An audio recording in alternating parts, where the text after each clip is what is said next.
Assalamualaikum warahmatullahi wabarakatuh. Teman-teman sekalian, pada kesempatan ini saya akan menjelaskan salah satu uh, metode penelitian yang banyak digunakan, khususnya pada program studi bimbingan konseling, yaitu studi kasus klinis.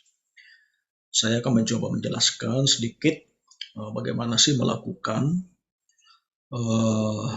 studi kasus klinis ini dan seperti apa kerangka laporan penelitiannya. Dari sisi pengertian, studi kasus klinis itu adalah prosedur pengkajian secara mendalam, sistematis dan komprehensif terhadap suatu kasus tentu untuk kepentingan pemberian tindakan kuratif. Jadi penciri utama dari studi kasus klinis itu adalah kajian-kajian yang dilakukan itu dalam rangka pemberian tindakan, pemberian layanan, pemberian intervensi-intervensi yang diperlukan untuk menyelesaikan problem dari kasus yang sedang dikaji. Nah, seringkali mahasiswa bingung dan salah paham Studi kasus klinis di pikirannya, di rencananya, tapi kemudian desain yang dituliskan dalam metode penelitian itu mengacu pada studi kasus kualitatif. Padahal sebetulnya ini sesuatu yang tidak sama. Ini beda sekali. Mari kita lihat beberapa perbedaannya. Pertama dari sisi tujuan. Studi kasus pada umumnya itu, khususnya studi kasus kualitatif, itu bertujuan memahami fenomena yang ada pada kasus. Jadi peneliti berusaha mengkaji si kasus itu secara mendalam. Pada studi kasus klinis, upaya memahami problem itu untuk kebutuhan treatment. Jadi pembeda utamanya pada akhir yaitu treatment. Yang kedua, subjek kasusnya, kalau pada studi kasus pada umumnya bisa individu, bisa komunitas, bisa program, bisa lembaga sebagai satu unit analisis itu kasus itu bisa disebutkan. Nah, pada studi kasus klinis, subjek kasus itu adalah individu atau kelompok yang terbatas dan biasanya punya problem khusus yang perlu ditangani. Kemudian tahapan penelitiannya, pada studi kasus kualitatif tentu saja menggunakan prosedur kualitatif. Dan pada studi kasus klinis ini menggunakan prosedur pengkajian klinis dan ini agak beda Dan kemudian penggalian informasinya, studi kasus kualitatif itu berfokus pada data yang digali secara kualitatif. Sementara pada studi kasus klinis itu bisa mencakup semua data yang diperlukan memahami kasus, baik kualitatif maupun kuantitatif. Jadi kita menggali semua informasi, baik data-data yang digali secara kualitatif maupun data-data yang diperoleh dari instrumen-instrumen kuantitatif. Analisis datanya tentu saja pada studi kasus kualitatif pakai analisis kualitatif. Dan di situ kita bisa mendalami kasus, ada beberapa istilah-istilah seperti sistem coding, triangulasi. Nah pada studi kasus klinis, itu juga bisa dipakai, tapi bisa juga kuantitatif. Bisa kuantitatif karena fokus kita dulu mendalami kasus dengan data apapun. Dengan data apapun. Ini yang beberapa perbedaan pokok dari studi kasus klinis dan studi kasus non klinis.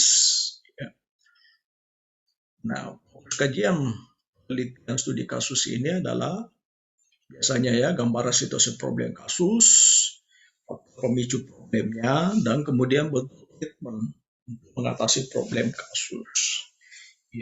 Dan tentu saja dalam studi kasus klinis ini, ketika kita membuat rumusan masalah, ini bentuk treatmentnya belum bisa disebutkan. Kenapa? Karena pada studi kasus klinis, bentuk treatment itu sangat ditentukan oleh hasil analisis terhadap faktor-faktor pemicunya. Nah, faktor pemicu ini kan belum diketahui sebelum penelitian. Oleh sebab itu, kita tidak boleh menentukan bentuk treatment sebelum penelitian, sebelum pengkajian. Itulah ciri studi kasus klinis, ya. Jadi beda dengan eksperimen. Eksperimen kita sudah bisa menentukan berdasarkan kajian-kajian apa yang kita mau intervensi. Nah, kerangka pikirnya digambarkan seperti ini, ya. Jadi kita memulai dari mengidentifikasi masalah yang dialami kasus, yang biasanya digambarkan dalam skema itu ya kondisi awal kasus sebelum dilakukan kajian, lalu harus ada diagnosis faktor penyebab.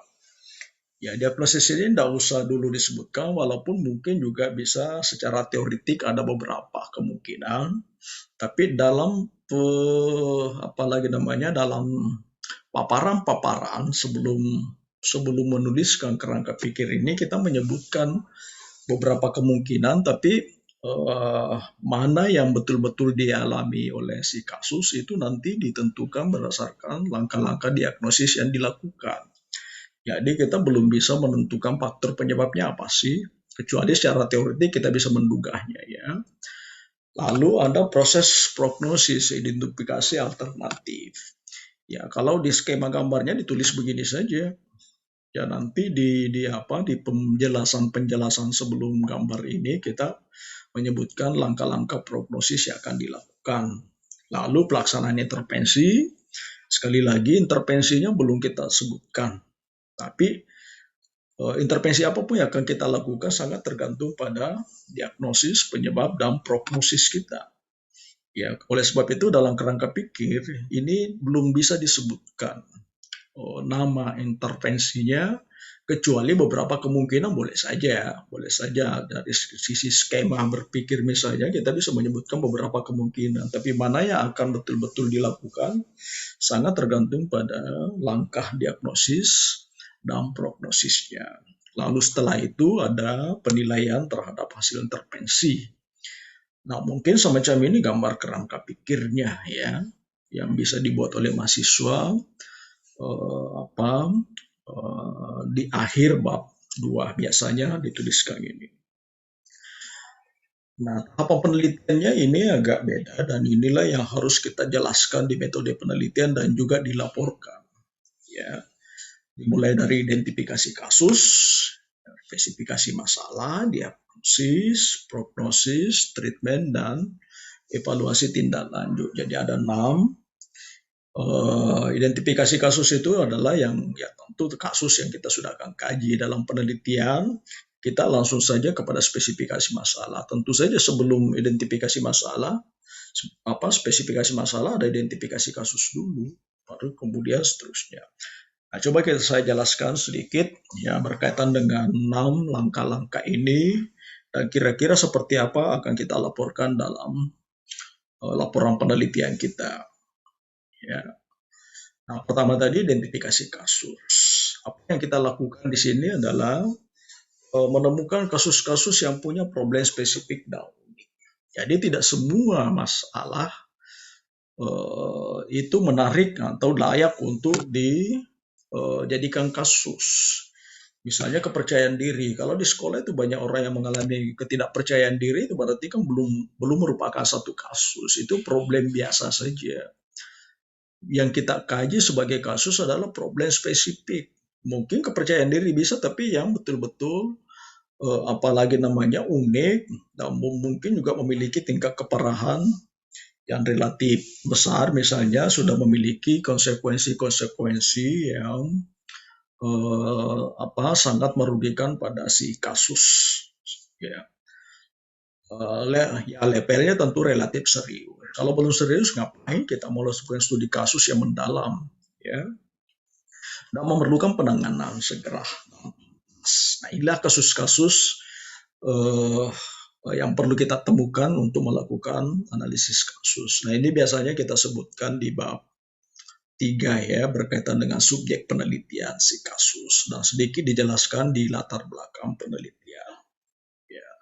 Nah, di laporan inilah yang kita sebutkan ya, identitas umumnya, nama secara anonim, kelas, jenis kelamin. Nah, ini biasa di bab 3 disebutkan. Kemudian alasan dipilih sebagai kasus. Ya. Nah, kemudian setelah kasus, nah ini dalam penelitian kita inilah yang langkah pertama yang kita mau cari tahu, ya, apa sih masalahnya, ya, apa spesifikasi masalah yang dialami, dan di sini kita ingin memahami situasi hidup si kasus, ya, mengenali situasi problem yang dialami, ya, kemudian melokalisasi area problemnya. Ini yang kita gambarkan. Biasanya dalam penelitian itu rumusan masalah pertanyaan bagaimana sih gambaran masalah titik-titik dari si kasus. Nah, yang kita mau lakukan gambarkan adalah seperti ini, bagian-bagian ini ya, memahami situasi hidup, analisis situasi problem dan melokalisasi area problemnya. Ya. Nah, kita perlu menggali informasi ya dari berbagai sumber. Baik informan utama itu si kasus ya. Informan kunci adalah orang-orang yang sangat memahami si kasus. Ya, mungkin orang tuanya, mungkin guru BK-nya yang punya banyak data. Lalu ada informan pendukung, ya, yaitu orang-orang yang punya informasi dan kenal si kasus, misalnya temannya, teman mainnya, teman kelasnya. Ya, itu adalah informan pendukung, termasuk data-data dokumentasi. Ya, jadi tidak cukup wawancara pada kasus saja. Karena kasus itu ada orang lain yang tahu tentang si kasus. Nah, kita perlu menggali informasi dari mereka. Ya, dari laporan penelitian, ya kita akan menjelaskan sedikit latar belakang keluarga dan tempat tinggalnya, di mana tinggal ya. Lalu gambaran situasi problemnya, baik personal, akademik, sosial maupun karir. Jadi semua data yang relevan mengenai masalah pribadinya, perkembangan akademiknya, misalnya nilai rapornya bagaimana, posisinya di kelas seperti apa, kemudian kalau dia di SMA sekarang bagaimana gambaran perjalanan akademiknya sejak SD, apakah memang selalu bermasalah dan seterusnya. Pergaulan sosialnya bagaimana, kemudian perencanaan-perencanaan karirnya juga barangkali juga perlu kita gali, karena boleh jadi nanti itu ada kaitannya ketika kita akan masuk kepada diagnosis. Nah, kemudian ketiga, kita masuk ke tahap diagnosis. Ya, nah di tahap diagnosis ini yang kita lakukan adalah menggali faktor-faktor pemicu problem. Jadi setelah kita gambarkan situasi problemnya di tahap 2 tadi, kita perlu menelusuri apa sih yang terjadi pada si kasus, mengapa dia mengalami kasus seperti itu, ya. Dan faktor-faktor ini betul-betul kita dalami. Ya, mungkin sebelumnya kita akan memiliki acuan teori, ya, misalnya biasanya faktor-faktor pemicu problem, katakanlah kasus kita itu adalah mengalami stres akademik ya yang parah. Nah, ada faktor-faktor yang menurut teori, tapi kan belum tentu faktor itu ada dalam kasus. Tapi kita mencoba mendalami berdasarkan kajian-kajian seperti itu. Ya, lalu kemudian keterkaitan antar faktor. Jadi kita gambarkan faktor 1, 2, 3, misalnya ada 3 faktor, boleh jadi faktor-faktor itu memiliki saling terkait. Ya, jadi mungkin faktor kedua yang menyebabkan faktor ketiga dan seterusnya, misalnya begitu ya. Nah, lalu di bagian diagnosis itu juga perlu kita menentukan akan terjadinya problem. Ya, di antara faktor-faktor itu kira-kira di titik mana yang menjadi akar problem. Karena dari sinilah nanti kita akan menentukan kira-kira alternatif apa yang cocok ya yang kita gunakan. Jadi sama kalau langkah di bidang medik ya, diagnosis itu kan para dokter itu biasanya memeriksa si pasien, ya, memeriksa darahnya, memeriksa laboratorium ada hasil-hasil labnya, lalu kemudian di sanalah ditemukan, oh ternyata organ ini begini, organ ini begini, lalu kemudian ditentukan titik masalahnya ada di mana. Nah, seperti itu juga kita dalam melakukan studi kasus. Nah, ini kita perlu menggali berbagai informasi ya, sama tadi dari informa utama, informa kunci, informa pendukung, ya supaya kita betul-betul paham. Ya. Nah, laporan-laporan kita buat ya mencakup ini, ya gambaran faktor pemicu problemnya, skema keterkaitan antar faktor, ya kalau bisa buat masalah, sehingga kita akan melihat misalnya titik-titik masalahnya. Jadi dalam diagnosis itu bukan hanya melaporkan data dari setiap faktor-faktor, tapi kita betul-betul akan menganalisis data-data itu, keterkaitannya, lalu menentukan kira-kira di faktor mana yang paling serius. Ya, sama kalau dokter tadi ya, di bidang medik. Ya ada cek darah, ada cek jantung, ada cek macam-macam. Ya, ya tidak hanya digambarkan begitu, dokter akan melihat di antara berbagai faktor hasil-hasil cek dari berbagai faktor itu mana yang sungguh-sungguh diduga yang menjadi masalah. Ya, jadi mungkin ada 5 faktor yang kita kaji, tapi ternyata yang sangat serius sisanya ada di faktor ke berapa. Tidak semua. Itulah perlunya kita membuat skema keterkaitan antar faktor. Nah, teman-teman yang memiliki kesukaan misalnya menggambarkan dalam bentuk gambar, dalam bentuk skema itu sangat bagus. Ya. Kemudian di sini juga kita perlu menemukan domain psikologis apa yang sebetulnya bermasalah. Apakah aspek kognitifnya si kasus, afektifnya, atau psikomotoriknya. Ya. Nah, ini yang isi laporan kita. Ya, yang secara lengkap. Biasanya kalau mahasiswa sih terutama S1 hanya gambaran faktor-faktor pemicu problem, tapi tidak ada analisis.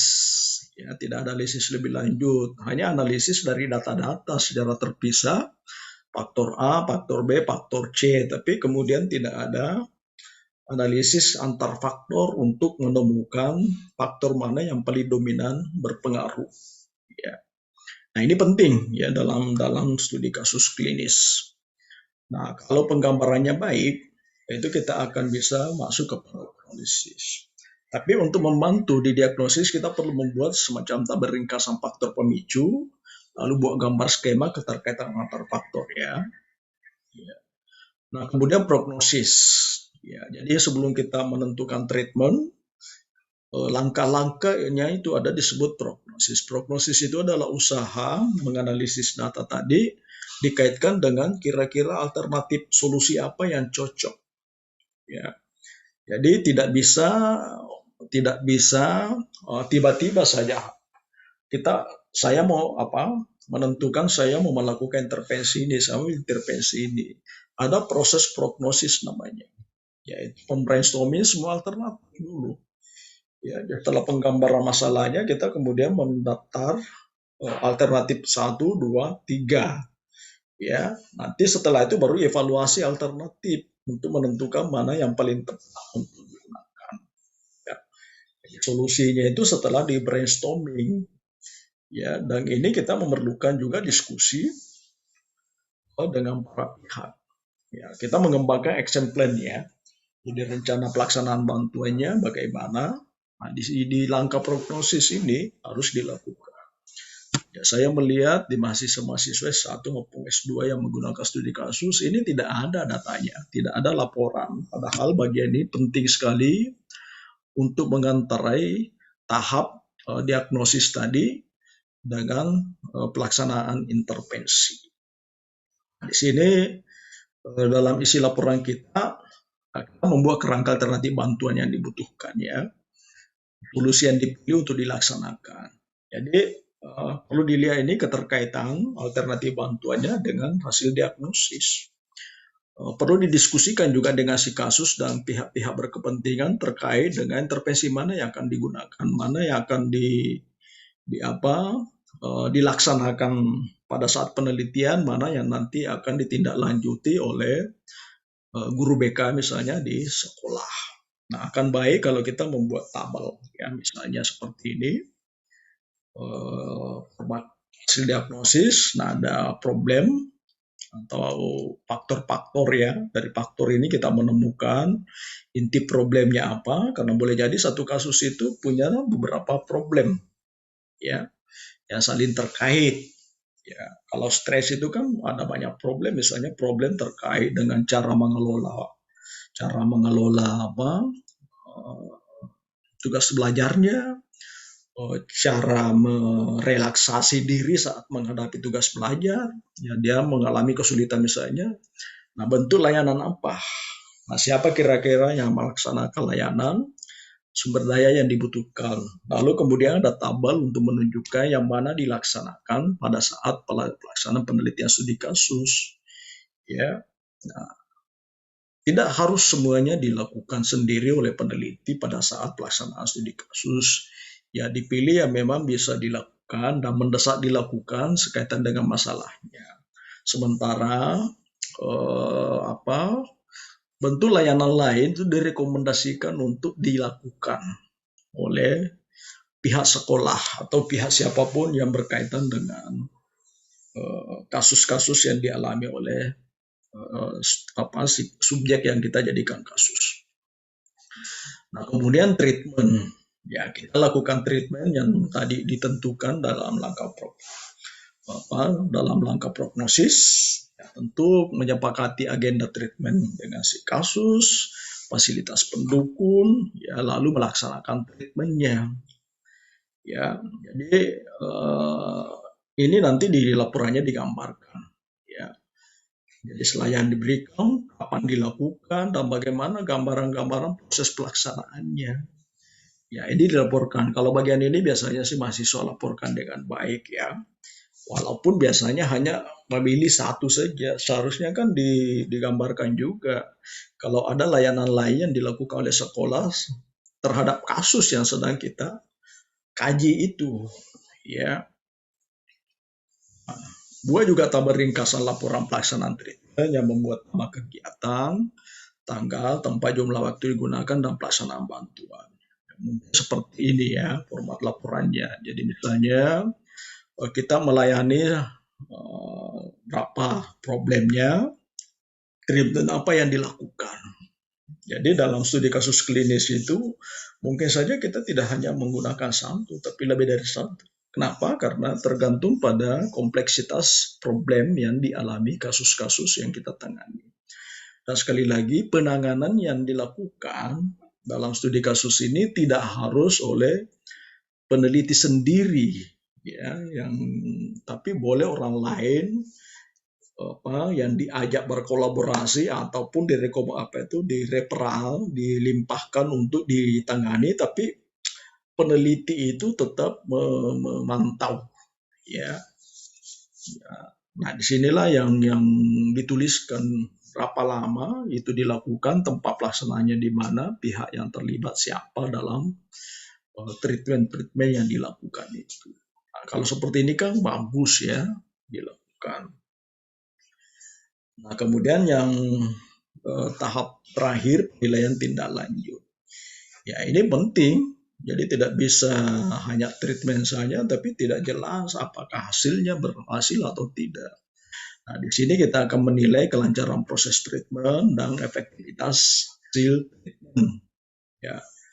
Nah, kita perlu menggunakan berbagai informasi yang tersedia ya, lalu pantau perkembangan si kasus hingga beberapa hari pasca treatment.